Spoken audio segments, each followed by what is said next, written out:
Loof die Here. Dis eintlik net lekker om in die teenwoordigheid van die Here te wees. Amen. Prys sy naam. Ek hou van daai amen. Want sonder die Here is daar niks lekkerder nie. Prys sy naam. Ek weet ons almal gaan deur omstandighede. Daar is elke dag is daar iets op ons paai en ons daar. As 'n kind van die Here het ons amper nie eens rus meer nie. Want ons het soveel uitdagings in die lewe. Maar ek weet een ding is verseker, wanneer ons hier klaar is met hierdie aarde, gaan ons saam met die Here in die hemel wees. En dan is al ons probleme, alles op 'n einde. Daar's nie meer trane om te huil oor moeilikheid nie, want die Here gaan in beheer wees. Hy is die son en die maan en die sterre. Al saam gaan ons loof en prys en ons gaan die Here eer. Ek wil vir julle vanoggend vertel, as jy ingestap het en jy het nie die antwoord nie, wil ek vir jou sê, Jesus is die antwoord. Amen. Jesus Christus is die enigste antwoord wat ons in ons lewe nodig het, wat ons vandag nodig het. Ons kan nie sonder hom nie. Ons kan nie vir 'n oomblik sonder hom gaan nie. En ek wil dit vanoggend net raak. Ek wil nie sê ons het nou uit proporsie uitgeraak of uit routine uit of iets nie, maar wat vanoggend gebeur het is wat nodig is om te gebeur. Ek weet nou, die gitaar was nie waar ek moet wees op dit, maar weet jy wat, baie keer werk die Here net so met ons. Om ons getrouheid te toets. Kan ons sonder musiek sing? Weet jy wat is die lekkerste vir my? Wanneer ek by die huis is, en daar is die musiekinstrument wat ek kan speel, daai oomblik nie. Dan wanneer jy die Here loof en prys met jou mond, is dit wat hy wil hoor. Amen. Ek dink baie van die ouens in die Bybel kon ook die musiekinstrumente speel. Dis hoekom Josua, hulle almal, die tamboerinspelers, die gitaarspelers, die harpspelers, almal voorgesit het, want hulle oorlog gehad het. Want hulle uitgeweet hy self kan dit nie doen. Hy moes net doen wat die Here vir hom gegee het. En ek waardeer dit, dat die Here ons so op 'n wonderbaarlike manier toets vanoggend. En veral omdat ons in soveel nood is. En ek gaan nou met dit uitkom, my boodskap titel vanoggend is, wie is jou bron van lewe? En dit is snaaks hoe die Here met ons werk, vanoggend alreeds, terwyl ons van die brood getuig daar agter in die bidkamer, en ek kan sien hoeveel mense die Here nodig het, wil ek vir julle vanoggend sê, daar is nie 'n ander naam as Jesus om te vertrou nie. Ons het hom nodig, maak nie saak wat nie, en ek wil vir julle vanoggend iets vertel, getuienis. En ek het vanoggend vir hulle gesê in die bidkamer, sê ek, weet jy wat is lekker, gister staan ek op, en ek is besig om voor te berei, en dan kom 'n bekommernis in my hart op, nou ek gaan my nog leer ken. Met my hande begin ek so werk as ek bekommerd raak. Want die Bybel leer ons in 'n gedeelte, en ek sal dit opkry vir u, dat sê dat wanneer iemand, en ek sê nie hy steel nie, maar hulle sê as 'n jong seun steel, dan moet hy werk gegee word met die hande, sodat hy nie dat hy sy gedagtes wegkom van steel, of sodat hy kan besig word met sy handwerk. Dan steel hy nie weer nie. En ek hou hierdie versie altyd vas in my kop, dan begin ek met my hande werk. Want hoe makliker jy besig raak met iets, vergeet jy van die probleme en omstandigheid. En daai lied kom by my op, twyfel nie meer, vertrou die Here. Ek wil vir vanoggend sê, wanneer jy moedeloos is, dan is daar geen ander ding wat jy kan reghelp nie. Mense hardloop dan drank toe, rook toe, dwelms toe. Noem dit net wat jy wil. Baie mense het allerhande idees en verskonings. En nou wil ek sê, ek het op die plaas was het ek een ding gedoen, en dit was, ek sou sommer in die veld in ry, dan tel ek 'n paar klippe op, en gooi ek dit so hard as ek kan, maar dit vat nie my probleem weg. Dit help my om bietjie, dalk nie kwaad te word, maar dit help my ook, ek doen dit, en ek praat met die Here, ons het nodig om met die Here te praat, sê vir die Here, Here, hier is ek kort hulp, help my Here, help my om beter te voel, help my om deur hierdie omstandigheid te gaan, Nie alles wat ons doen is vir om die gronde te gaan, dit is om ons op te bou, te versterk. En soos ek laasweek ook gesê het, dit is bou vir getuienisse. Jou omstandigheid maak dat jy getuienis geword vir iemand anderste. En daai siekte of krankheid wat ons mee sit, baie keer, is nie om vir jou seer te maak nie, maar om ander te wys, die Here is hier om te vertrou. Prys die Here. Ek wil vir julle graag vanoggend 'n skrifgie lees uit Genesis 26 vers 2 en 3. Terwyl jy die Bybels oopmaak. En ek gaan uit die Amplified ook lees. Ek sal vir julle verduidelik hoekom terwyl jy nou oopmaak by Genesis. Die Amplified het so anders te verduidelik vir my wat ek moet afgee vanoggend. Nou, eerstens, ek weet, ons leef in 'n tyd waar tyd gedruk is vir alles, en as jy werk, dan kyk ons na ons horlosie die hele tyd, ons moet by tyd bly en goeders. Maar vandag gaan ek nie by tyd bly nie, ek gaan doen wat die Here vir my gee om te doen, en ons gaan sien waar die Here ons vat daarna. Kom ek lees vir u, Genesis 26 vers 2. En die Here het aan hom verskyn en gesê, moenie aftrek na Egipte nie, woon in die land wat ek jou sal aanwys. Vertoef as vreemdeling in hierdie land, en ek sal met jou wees, en jou seun, want aan jou en jou nageslag sal ek hierdie dinge van hierdie land gee. Ek sal die eed bevestig wat ek vir jou vader Abraham gesweer het. Vers 28 sê, toe antwoord hulle, ons het duidelik gesien dat die Here met jou is. Daarom het ons gedink, laat daar tog 'n eed tussen ons wees, tussen ons en jou, en laat ons 'n verbond met jou sluit. Die Amplified verduidelik hom mooi, hy sê, and the Lord appeared to him and said, do not go down to Egypt, live in the land of which I will tell you. Dwell temporarily in this land, and I will be with you, and will favor you with blessings. For to you and your descendants I will give all this land, and I will perform the oath with which I wrote on Abraham your father.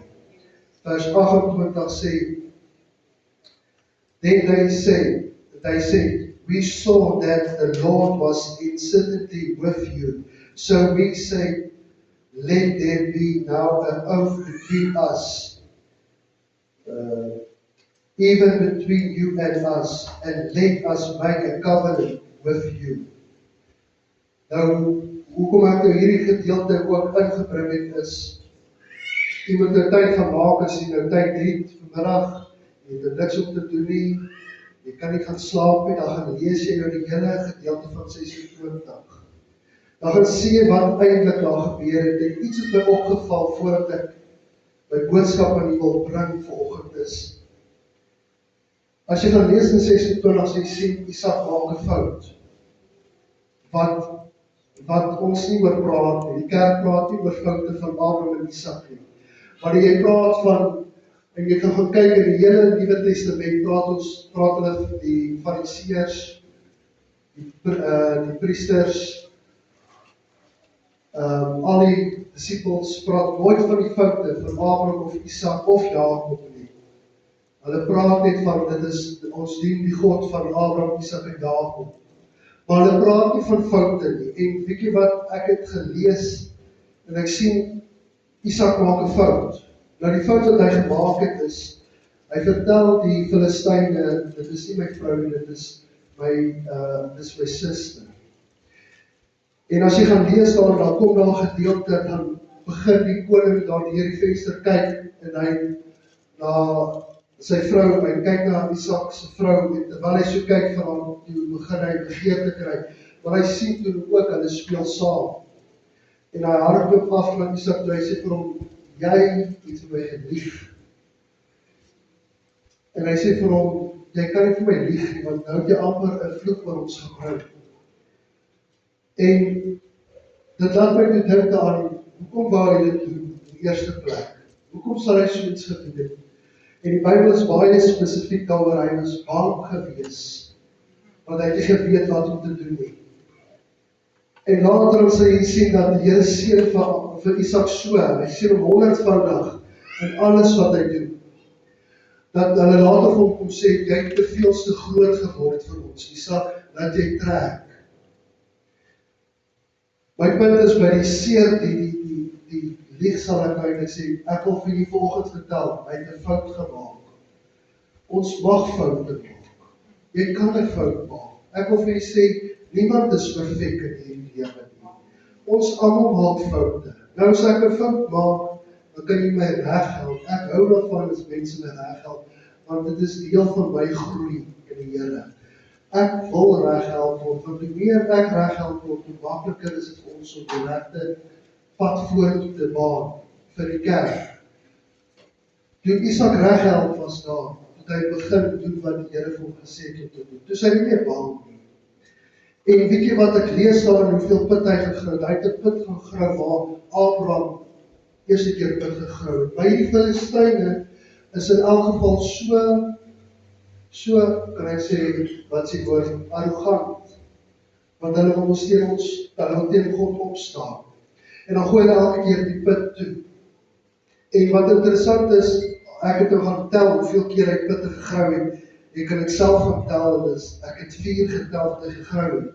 Isak gegrou het met sy dienaars. Maar wat interessant is, wanneer Isak in die gat gegrou het, die staan in een van die versies, sê hy dat hy lewende water ontdek. Lewende water ontdek. Maar die Filistyne kom en gooi hom toe sê, dis ons grond hierdie so wat jy trek. Hulle het die hele tyd Isak verdrywe, uit die land uit te probeer uitkry, want hulle het geweet, hy is 'n bedreiging van hulle. En ek het 'n ander vertaling gelees, die vertaling sê dat Isak was eintlik te bang om te veg, want hy het nie manskappe by hom gehad om te veg nie.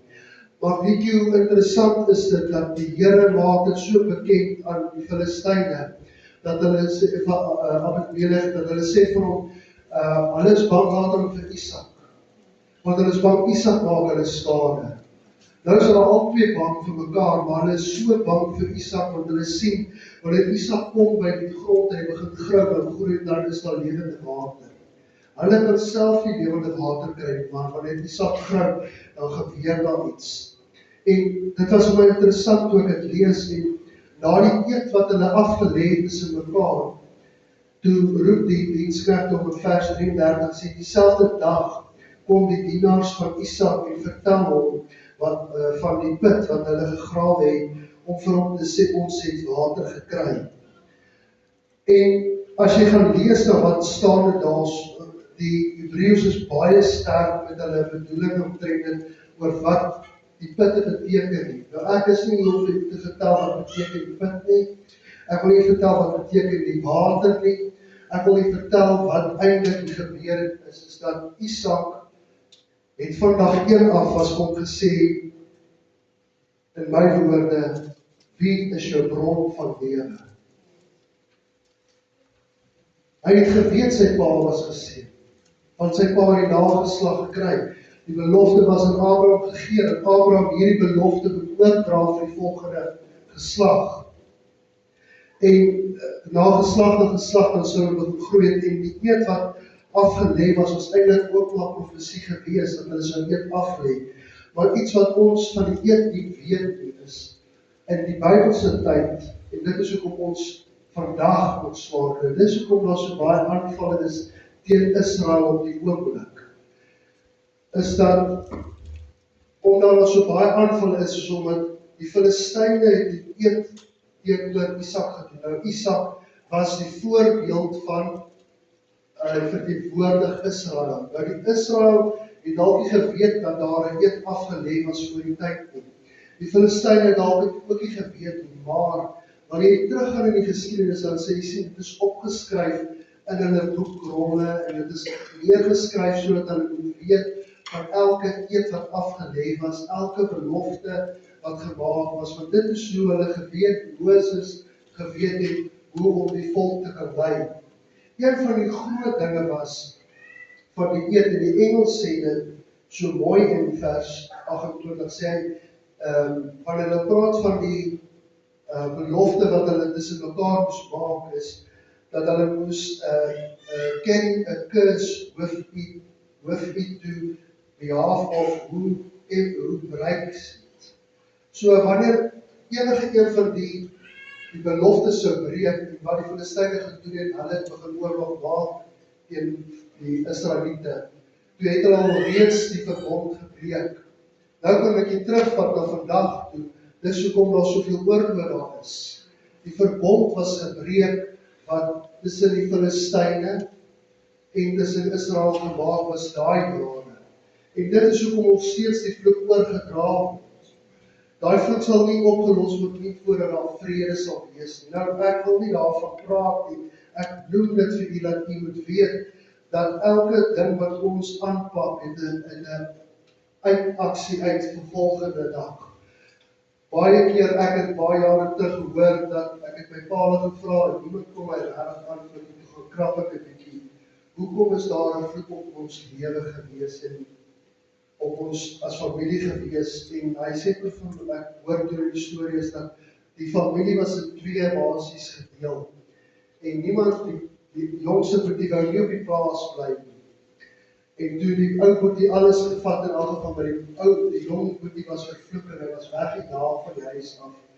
En daai binding is weer op 'n mens se lewe. Die vloek bly daar, hy gaan nooit weg nie, tot jy nie vrede maak nie. En geslagte soos wat met ons teruggaan, en die Bybel praat baie van dit, is dat ons moet teruggaan om ons reg te maak, die herstelwerk te doen. En dit is baie keer vir ons as kinders baie moeilik, want jy weet nie hoe om herstelwerk te doen. En die Here het eintlik vir ons baie makliker gemaak, is dat ons moet terugkom by hom om die herstelwerk te maak. Wat probeer ek vir die sê vanoggend? Is dat jy kom by Jesus. Jesus het vir ons sondes gesterf, en ons glo dat alles wat hy doen vir ons aan die kruis het gemaak, dat ons op hierdie punt kan kom, dat bloedlijnvloeke kan breek, dat vloeke wat oor jou lewe uitgespreek is, kan gebreek word deur bloed. Maar ons doen nie dit nie. Dieselfde volg hierdie gedeelte vir my, wanneer ons dit lees daarvan af, is dat hulle het 'n keuse gehad, of hulle staan saam met Isak, of hulle veg teen hom, of hulle val die seën, of hulle word vervloek. Nou as jy kan verder gaan lees, die Filistyne het in elk geval die Israeliete verdrywe uit die Bybel, uit die land, die belofte land. Nou die Filistyne was al reeds in die Gaza-streek, soos wat ons dit vandag ken. En ek hoef hier nie die geskiedenis te vertel, ek wil nie die geskiedenis les kom gee nie. Ons gaan later tyd maak vir 'n geskiedenis, maar ek wil net die agtergrond net vir julle geskep het, dan gaan jy verstaan waarom kom ek by die bron van lewe uit. Nou, ons het baie goedjies wat in ons lewe plaasvind. Soos vandag met ons, en ek het vir julle gevra, wie is jou bron van lewe? En ek wil dit weer vir julle vra, wie is jou bron van lewe? Wie is die bron van inkomste in jou lewe? Wie is die een wat vir jou alles gee? Vir Isak was dit, toe hy put gegrou het, was daar lewende water. Wanneer hy begin die Here toelaat het in sy lande, dan begin die Here 100voudig seën. Wie is jou bron van lewe vanoggend? Wie is die een wat vir jou voorsien? Vir my is hy die Alfa en die Omega, die begin en die einde, ons kan aangaan daarmee, maar vanoggend wil ek vir julle sê, hy is my alles. As ek opstaan, en dit is hoekom vanoggend so eintlik so snaaks uitgespeel het vanoggend. As ons wil wonder, hoekom begin hierdie goeie so snaaks gebeur in die kerk, hoekom is daar nou nie 'n orde gewees vanoggend nie? Want jy sien, baie mense weet nie wie is hulle bron van lewe. Baie mense stap nie uit en dan sê hulle, ek weet nie wat om te doen môre nie. Ek moet my skuld betaal, maar ek weet nie hoe nie. Terwyl ek getuienisse gehoor het van hoe die Here opdaag op ons stoepe, ek wil nie vertel daarvan. Ek was 'n baie jong seun gewees vandag. Die laat daar tannie op by ons huis en sy het nie geweet dat ons huis sal gaan nie. Ons ken haar nie. Ek ken haar tot vandag toe nie. Want toe sy nou opdaag en die klokkie druk by die hekkie en sy staan op in die grocery sakke toe begin my baal en sy draai eers om en sy sê, wie het vir julle kinders, wie van julle het uitgepraat het in die huis uit dat ons swaar kry? En dadelik toe is ons dadelik nie een van ons die mamma, nie een van ons het gepraat daarvan nie. En jy weet ook nie waarvan af het kom nie, en hier kom die tannie en die gee sy haar groceries en sy sê die woorde, die Here het op my hart gelê ek moes groceries bring. En ek hoor die getuienis toe nou Vrydag aand toe ons by die manne saamkom was, kom ek agter hoe die Here voorsien het op bonatuurlike maniere. En weet jy wat, dadelik kom ek agter, my pa het 'n manier gehad, en ek weet hy sal nie kwaad soos ek het nie, maar hy was trots gewees. Ons is ons trotse Suid-Afrikaners. Ons wil nie sê ons kry swaar nie. Wie van julle sal sê ek kry swaar? Ek is baie saam met dit kom by sê ek kry swaar. Ek sal nie net so met doen nie, tensy ek bid ons bid ons al Frans weer, Here help ons. Maar laat iemand sien wat oor ons pad, want baie keer wil die Here hê jy moet sê vir God, hoor ek sit in 'n probleem, moenie my vra vir geld nie, ek het dit nie. Maar so gebeur dit, ek sit eendag by die huis, werk, daai staan op so skortyd werk, nou is nog nie geen geld in die huis nie. Ek het 'n kwart van my salaris wat ek inkry, my vrou werk, maar daar is nie genoeg geld nie. En ek bid en ek sê, ag Here, sal dit nie lekker wees as U net voorsien vir my vanoggend van net 'n bord kos nie. Daar is nie kos om te maak nie. Ons moet die kinders, ons moet Arjen sê jy ons nog op doeke, so ons moet hulle op doeke, want jy sorg eers vir die kinders en nie vir jouself sorg. En ek bid en ek sê, Here asseblief help my, ek het nie 'n oplossing nie. Ek weet nie wat om te doen nie. En ek het so bietjie trots in my, ek weet nie hoe om dit hanteer nie. Want jy leer nie hoe om deur swaarheid te gaan nie. En ek sit daarso en dis dit maar, ek het ons so klaar by gebed gebid en hier kom my vrou die laat aan by die huis. En sy 2 borde kos in haar hand toegedraai en haar pa het vir ons voorsien vir kos.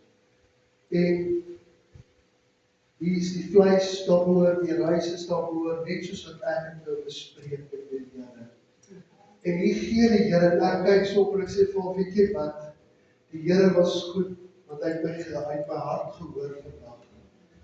Maar hoeveel keer het ek het al gedoen en dan voorsien die Here nie, en dan is ons ongelukkig. Ons weet ons is almal mens. Jy raak so baie vinnig moedeloos as daar niks na jou kant kom nie. Niemand gee om nie, nobody likes me. Niemand hou van my, as iemand van my gehou het, sou hulle dalk opgedaag het. So tree ons altyd op, maar en dadelik besef ek daai dag, wie is my bron van lewe. As ek hom iets vra, dan doen ek dit. Dan doen hy dit vir my. En ek wil terugkom by my pa. My pa was baie trots geweest. So hy het swaar op gesit kerk. Kyk, jy kon nie vir hom sê hy kry swaar nie. Daai swaar, en ek dink baie keer ons het honger smaal op ons gesigte. Want ons smaal so groot dat hoe meer jou maag grom, hoe hongeriger raak jy, hoe meer trek die gesig. Maar as jy mos nou bly, jy smile ten minste. En niemand kan sien dat daar is 'n hongerpyn op jou maag. En dis baie keer lekker, so jy kry 2 smiles, een wat hongerpyn is, en die ander wat reg bedoel is, as jy reg gedoen, en sê, hoe gaan dit met jou met my? Maar, so kan ek baie van die getuig met die Here in my lewe gekom het, en 'n verandering gebring het. En ek het vir hierdie, terwyl ek hier besig was om hierdie voor te berei, gee die Here vir my hierdie skrif hier. As die Here behaag het in die wee van 'n land, dan laat hy selfs die vyand met hom vrede hou. Weet jy, daar's 'n getuienis, ek het nie veel daarvan gehoor nie, ek hou daarvan as ek hoor. Die tannie is op haar knieë, sy bid en sê, o Here, stuur net iemand om vir my te voorsien. En hier langs sal bly 'n man, en hy is, hoe sal hy ons sê, hy is 'n Satan, hy is heerlik met daar. Hy gee alle dae. Hy sal nou weer van daai wees, hy speel die harde musiek, hy maak seker sy slaap nie lekker nie, hy sal sy vriende oornooi en hulle sal lag wees en partytjies sou, en hy gee alle dae. Maar sy bid, Here stuur iemand, en hy tog toe hy gaan dit prank trek op haar, soos ons dus wil sê. En hy wil sy mag, ek gaan haar punt wys. Ek gaan haar wys, daar is nie God nie. En hy gaan oop aan die grootseries. En hy kom en hy klop aan die Here. Sy sê, o prys die Here het voorsien. Hy sê, nee Tannie, ek het voorsien. Sy sê, nee, die Here sê ook die duiwel om vir my te kan voorsien. En daarom wil ek nie vandag sê, ons moet onthou, die Here kan ook die duiwel gebruik maak vir voorsiening te maak vir ons. Ons moet dit gebruik ten goeie vir ons. Jy weet, ons leef in hierdie dae van moeilikheid in ons land.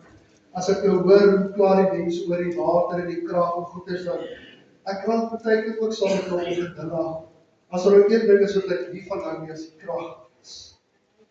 Nou hoor ek hoe die mense sukkel met krag en goeders en dan en sonder water ook. Daar by ons loop die water al vir weke. Ek het al gedink, ek moet my skiels nou begin gebruik en die gat self mevrou die pyp reg, maar nou ek moet eers die tap gaan afdraai voordat ek vol water maak, want nou maak ek groter skade. So nou los ek dit maar liewers, maar nou die punt is, nou ons sit almal in hierdie land van moeilikheid. Ons moet daar begin bid en sê, Here, U is ons nou my bron van lewe. Wil U nie die regering stuur om vir ons te kom help?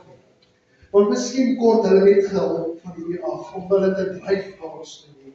Die ander dag sit ons by die kerk en ek het Vrydag aan dit gedoen. Ons moet begin bid, dat die Here die mense sal stuur om vir ons te voorsien. Daar's niks fout daarmee nie. Ek wil vir julle sê dit gebeur. Ek hoor van 'n pastoor eendag getuig.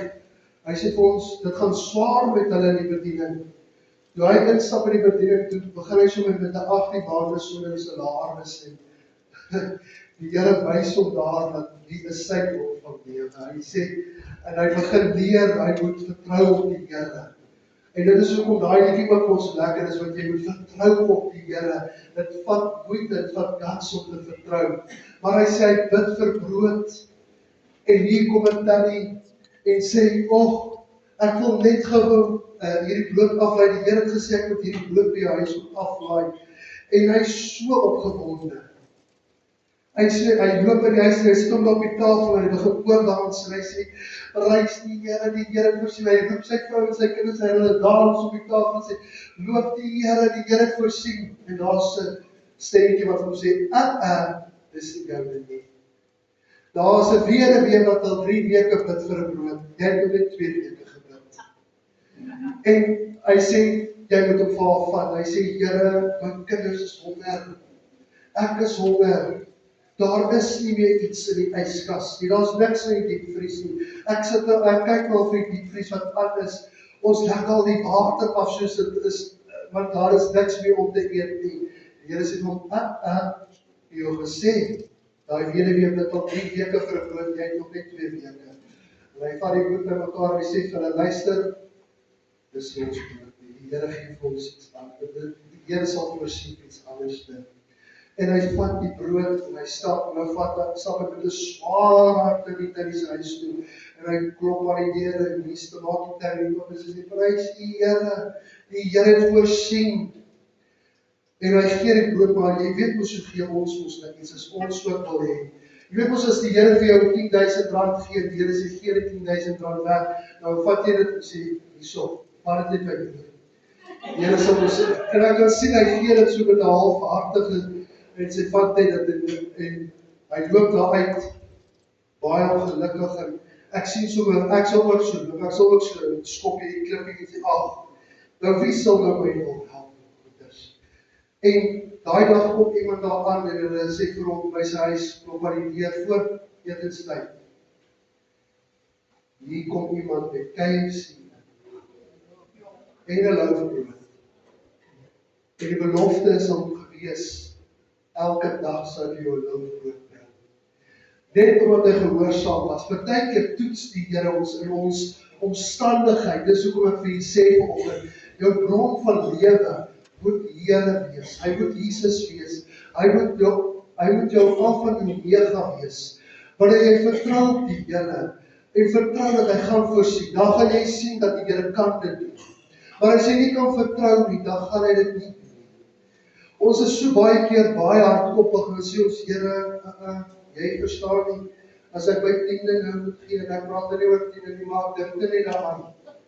Kan jy imagine, ek was ook daar, dan sê ek, Here, dis baie geld, kan ek dit nie maar net ook te kos nie, ek sal daar 'n bietjie gee. En dan sien die Here by my, en dan sê hy soos, Hemelse Vader, waar is daai bron van inkomste nou ewe skielik? Dit het verdwyn. En dan sê die Here soos, ja, maar jy jou bron van lewe vergeet om te voorsien voor. Jy weet wat belangrik is. En dan is ek was baie keer kwaad daaroor gewees, en ek het nie verstaan nie. Toe ek jongste was, het niemand my dit geleer nie. Ek moes self dit leer, hoe werk dit? En maar toe ek het reg begin doen, begin die Here voorsien vir my. My antwoord aan eens, my vraag aan eens, my opdrag aan eens, wie is jou bron van lewe? Wie is die een? Ek wil vir u vanoggend sê, ons moet ruimte skep vir die Here om te werk in ons lewe. Ons moet ruimte maak sodat hy vir ons kan voorsien. Ek weet ons almal sit hier so, en elke een as ek vir sê, die Here gaan voorsien, gaan jy vir my sê, okay, wys vir my. Ons is mos so baie keer so opreg. Wat ek sê, dit is opreg. Ons sal nie nooit dit sê. Ja. Ons is mos baie opreg en sê, ons wil eers sien of die Here regtig voorsien. Maar wanneer die Here voorsien, dan kry jy net so skaam. Ek sal dit nie vergeet nie. Ek is eendag baie moedeloos, die Here gaan nie voorsien nie. En ek sit daar by die huis en ek is soos, hoe gaan dit ooit werk? Hoe gaan ek dit uit my salaris uitkry dat ek die ene gebruik, die bande op my kar moet sit. Nou sê ek soos, ag nee, Here, ek weet nie. En ek gaan na die manne oggend, wat hier wat ons altyd gehad het in Hoedspruit, en ek stap daar in en ek sê vir hulle, of ons sit daar, ons praat oor getuienisse, ook toevallig, en die een broer staan op daar van my, ek sal met my gewerk, hy sê vir my, hy kyk in my werksbakkie, en hy sien my bakkie se bande is klaar, maar eintlik soek ek vir die karbande. Nou kyk ek, en hy sê vir my, wat se size is die bande, en ek sê vir hom, wat se size van die bande, hy sê vir my, nou, hy kry nuwe splinte nuwe bande, en die bande wat ek op het, is so redelijk nie, want ek het die bande op die bakkie sit nie. En dan voor hy kan sê, die bakkie, toe sê ek, ja nee, ek soek het vir die kar, want op die oor nie, die kan nie soets praat nie. Hy het dit eigenlijk uit die guns uit vir die werkste bakkie, nie vir my nie. En ek los het daar, blyk die tubes toe. Dan gaan huis toe, nou, op pad huis toe bel, en hy sê vir my, François, ek wil dit geroes toe wegmaak. Terwyl jy uitdraai toe, lê die Here op my hart, dit wat jy gesê, ek wil toe kom dit. Ek het verkeerd aangespreek, en ek het verkeerd gehoor, sodat ek liewer sit regmaak, en hy sê vir my, ek wil jou eintlik help. Ek het eintlik dit gedoen, sodat ek jou kan help, maar as jy bande nodig het, jy kan, kry my by die bande plek, in die dorp, en dan sit ons gebande. Ek is so geskok. Ek ry huis toe, ek sê vir my vrou, waak is so half wakker, ek sê vir hy, jy moet wakker word, jy gaan nie glo wat gebeur het nou met my. Ek sê, die Here gaan ons seën, ons kry nuwe tydes, en in die oomblik, hoor my skoonma net, ek wil dorp toe ry. En sy sê, ek sal jou help met bande, nou sê ek soos, nou sê ek 2. Hartelijk nou. Ek sê vir, ek sal dit vat, nie, dis nie probleem nie. Jy weet ons nou as jy nou is, ons nou eindelijk as jy trots, want die Here voorsien nou so met 2 bronde. En nou, ek weet nie hoeveel sy gehad het, of sy dit al laaste was, ek weet nie. Maar ek is dit, nou is ek moes nou te skaam om te sê, nee, moet gaan klaar voorsien, ek van die kaart, ons rijd, kom daar so, en hier sit hulle vir my 4 maanden op. Doen nie my laat, alles vir my verdiend, en toe ek gaan om te betaal, sê vir my, nee, sorry meneer, Dis klaar betaal. Daai wat jy nou daar uitgery, dit klaar betaal vir alles. Ek kom toe, Here, jy het my gehelp vandag. En weet jy, ek is vir die Here ewig dankbaar. Ek kom by die huis, nou is dit vir baie skokker, ek stap ek daar in en ek sê vir my skoonma, hier is jou kaart, Bobby. En ons gee die kaart so terug vir haar, en sy sê, hoeveel het gekos? En sê, niks nie, want die Here het voorsien. Ek wil vir julle dit aflaat, ek wil by dit nie laat vanoggend. Wie is jou bron van lewe? Maak Jesus jou bron. Ons moet regtig vertrou. Ek het nie getuienisse gedoen, omdat ek gevoel het ek moet dit doen om dit op te motiveer of iets nie. Dalk is dit vir motivering, ek sal bly wees as jy dit vat vandag en die uitstap en sê, die Here het regtig vir my iets weer oopgemaak, maar die idee gaan daaroor, en dis hoekom ek uit Isak se gedeelte gelees het, dat hy gesê het, hy het voorsien vir Isak, al was dit sy pa se belofte gewees, sal die Here voorsien. Ek wil met hierdie laaste skrifgie afsluit. Jesus sê vir Martha, hy sê, Jesus sê vir haar, ek is die opstanding en die lewe. Wie in my glo, sal lewe al het hy ook gesterwe. En elkeen wat lewe en in my glo, sal nooit sterwe tot in ewigheid nie. Glo jy dit? Ek wil vir julle vanoggend vra, glo jy dat die Here jou bron van lewe kan wees?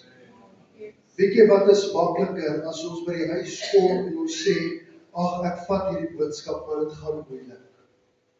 Of ek vat hierdie boodskap terug huis toe en ek sê, ek gaan dit begin doen. Ek gaan die Here vertrou dat hy is die bron van lewe. Hy is die bron van inkomste in my lewe. Ek sê nie jy dalk tekort aan geld, maar jy dalk tekort aan die geestelikheid.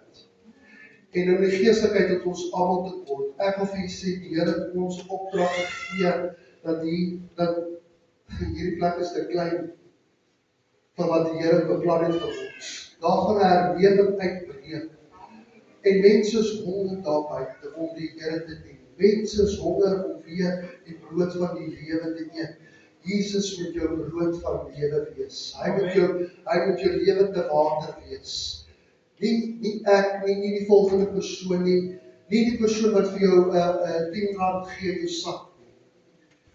Ek wil vir julle sê, jy moet jou bron van lewe is Jesus Christus.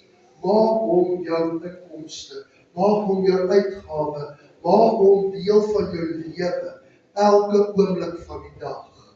Wanneer jy uitstap, moet jy kan sê, die Here is my herder, niks sal my ontbreek nie. Ek weet nie hoekom die Here vashou daar nie. Ek het nogal gedink, Here, hierdie laat my dink aan my eerste boodskap, want ek het nou gesê, Here, jy is die bron van my lewe, en ek het begin met Jesus is die lewende water. En dalk wil die Here vir iemand hier iets leer, is dat jy moet onthou, hy is die bron van inkomste, van uitgang, en hy is dalk jou huis die redder. Vertrou op die Here. Vertrou moenie hy sal nie teleerstel nie. Mens kan teleerstel. Ek kan jou teleerstel. Ek kan dalk nie vir jou gebid het vanoggend nie. Jy wil dalk gehad het, ek moes bid vir jou. En nou het ek kan jou teleerstel daar, maar die Here sal nooit teleerstel nie. Amen. So vanoggend wil ek voordat ek gaan vir u vra, dat u saam met my sal staan. Dan gaan ek 'n gebed doen vir ons. En as jy regtig voel, jy wil gebed hê, laat ons uitstap. Moenie uitstap sonder dat ek vir jou gebid het. As jy regtig voel, ek kort gebed, kom na my, dat ons vir jou bid. Niemand hoef dit nie. As jy wil hê, jy wil almal met my wees en ons bid eers dan vir jou, is reg met my. Maar ek wil vir jou vanoggend ietsie leer, vertrou op die Here. En jy dra getuienis, jou getuienis gemaak dat jy vertrou op die Here. Prys die Here. Hemelse Vader, terwyl ons hier staan as 'n gemeente voor U, in ons diep afhanklikheid erken ons dat U alleenlik die antwoord is. U is die bron van lewe vir ons. Daarom wil ek vra dat U by elke broer en suster, elke kind, elke jongmens, elke omstandigheid wat ons ingaan, dit sal waar ons dit deurgaan, dat U ons bron van lewe sal wees. Kom versterk ons, gee ons krag, kom raak ons aan, gee vir ons die lewe terug in ons harte, en bring dat U weer die bron van lewe sal wees. Maak ons harte oop, dat ons soos Isak wat 'n put gegrou het en daar's lewende water, dat U ons sal so help, dat wanneer toe hy begin plant het, toe seën U hom 100voudig. Here, U het vir hom meer geseën as wat die Filistyne in hulle land gehad het. Tot die Filistyne het gesê, hy word te magtig, dat ons so magtig sal word in die Here. Gebruik die mense daar buite om vir ons te voorsien. Dit maak nie saak wat die voorsiening is nie, dat hulle ons dan tot aan Salry Kerk toe as dit so moet wees, Here, maar ek vra dat U voorsiening sal wees van hierdie gemeente. Voorsien, Here, vir elke broer en suster wat hier is. Ons het U aanraking nodig. Ons gee U al die lof en die eer. Ons dank U daarvoor in Jesus naam. Amen. Prys die Here.